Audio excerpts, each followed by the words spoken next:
අද අපි ඇවිල්ලා ඉන්නේ හෝටන් තැන්නට. හැබැයි අද ආවේ නෙළුව වසන්තේ බලන්න.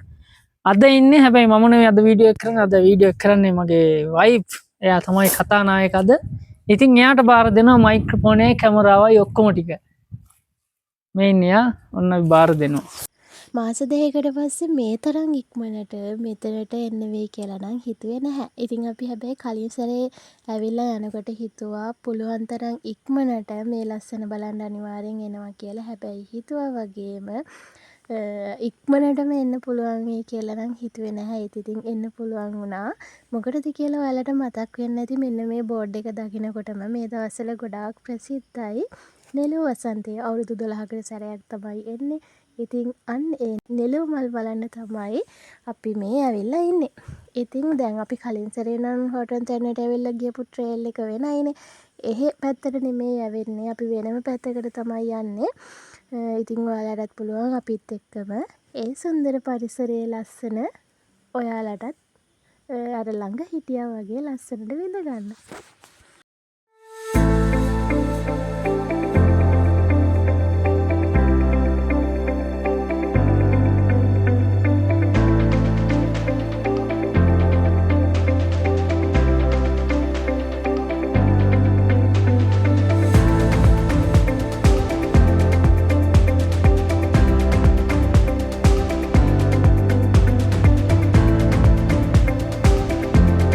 ඉතින් අපි දැන් මේ ඇවිල්ලා ඉන්නේ තොටුපොළ කන්ද හයික් කරන්න පටන් ගන්නම තැනට.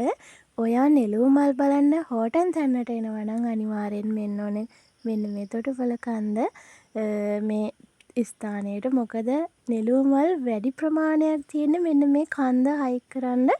ඒ තියෙන අර පාර දෙපැත්තේ තමයි ගොඩක් තියෙන්නේ. හරි ලස්සනට තියෙනවා.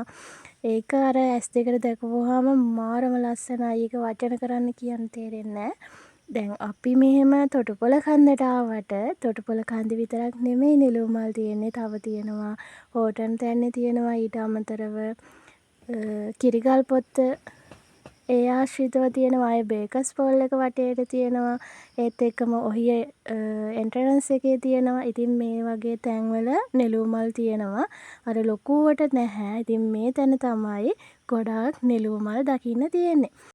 රාවණා රජුරුවන්ගේ දඩුමොරරය මුලින්ම ගොඩ බසපු තැනක් විදිහට තමයි තොටුපොළ කන්ද ප්‍රසිද්ධ වෙනවා කියලා ජනප්‍රවාදයේ සඳහන් වෙන්නේ. ඉතින් මුහුදු මට්ටමේ ඉඳලා මීටර් 2357ක් මතක විදිහට උසින් තමයි තොටුපොළ කන්ද තියෙන්නේ. කියන්නේ ලංකාවේ තුන්වෙනියටම උසම කන්ද තමයි මෙන්න මේ අපි හයික් කරන්න යන තොටුපොළ කන්ද. ඉතින් මේ පාරේ යනකොට මේ දෙපැත්තේ තියෙන නෙළුව මල් දැකලා අපි පුදුම වෙනවා වගේ තමයි මීමැස්සෝ බඹරෝ එයාලත් ඉතින් ගොඩක් සතුටින් ඉන්නේ. මේ මල් පර වෙන කාලෙට වලි කුකුලෝ හබන් කුකුලෝ එයාලත් ගොඩක් සතුටින්.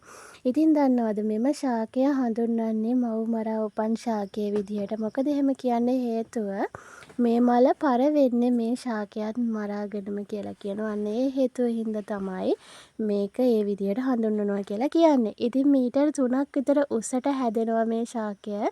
මෙන්න මේ විදිහට අර කියන්නේ මලේ පාට අර දම් පාට සුදු පාට රෝස පාට වගේ ඒ පාට තුන මික්ස් වෙලා හැදුන හරි අමුතු ලුක් එකක් තියෙන මලක් තමයි මේ නෙළුව මල කියලා කියන්නේ. ඉතින් හරිම ලස්සනයි. ඒ වගේම තමයි මේ මල පිපෙනවා කියන්නේ අවුරුදු 12කට සැරයක්. ඉතින් මුලින් 2013 වර්ෂයේ මේ මල් පිපුණලු. එතකොට දැන් මේ 2025 අය 2037 තමයි මේ මල පිපෙනවා කියලා කියන්නේ. ඉතින් එතකොට අපි කොහේ ඉදීද දන්නේ නැහනේ. ඉතින් ඒ හින්දා අපි ඔන්න කලින්ම ආවා මෙන්න මේ නෙළුව වසන්තය බලාගෙන මේ තොටුපොළ කන්ද ඒ සුන්දරත්වයත් විඳගෙනම හයික් කරන්න පටන් ගන්න.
මෙතන තමයි ලස්සන ඉතින් view point එක හරියටම ලස්සන view එකක් පේනවා. මේ පැත්තෙන් තියෙනවා හෝටන් තැන්න. එතකොට මෙන්න මෙහින් අර ඈතින් පේන්නේ අඹේවැල. ඒ අතරින් ලස්සනට කැමරාවට නම් පේන්නේ නැති වෙයි හැබැයි.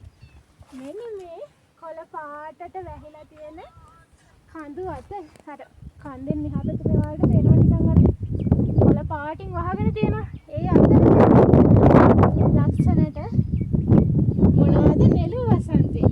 නෙළු මල් තනින් තන ලස්සනට තියෙනවා. ඒක හරිම ලස්සන වුණාට කැමරාවට නම් ලොකුවට පේන්නේ නැහැ. ඇස් ඇඳ ගන්න පාට තමයි කොළ පාට. ඉතින් කොළ පාට අස්සෙන් අර වගේ පාටක් පේනවා කොහොමත් අඩුයිනේ. අපි ආසම පාටනේ කොළ පාට කියලා කියන්නේ. අපේ ඇස් වශී කරන පාටනේ. ඉතින් කොහොම හරි ඔන්න අපි නෙළු ස්ප්‍රින් එක බලන්නත් ආවා.